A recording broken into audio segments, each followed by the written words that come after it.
សូមស្វាគមន៍មកកាន់ Channel Big Collection KA ជម្រាបសួរបងប្អូនទាំងអស់គ្នាថ្ងៃនេះ Channel យើងខ្ញុំមានអាវយឺតរបស់ក្មេងប្រុសបង្ហាញលោកអ្នកអាវយឺតនេះផងដែរជាប្រភេទអាវយឺតដៃខ្លីបើក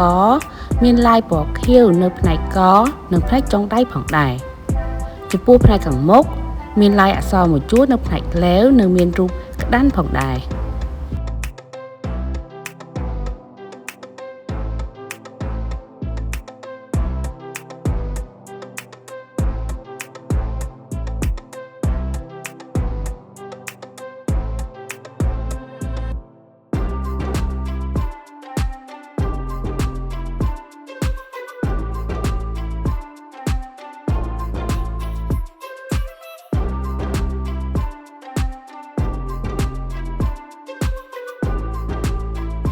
ចំពោះអាវយឺតក្មេងប្រុសម៉ូដនេះមានទំហំពីលេខ90រហូតដល់160អាចពាក់បានពីក្មេង2ឆ្នាំរហូតដល់13ឆ្នាំ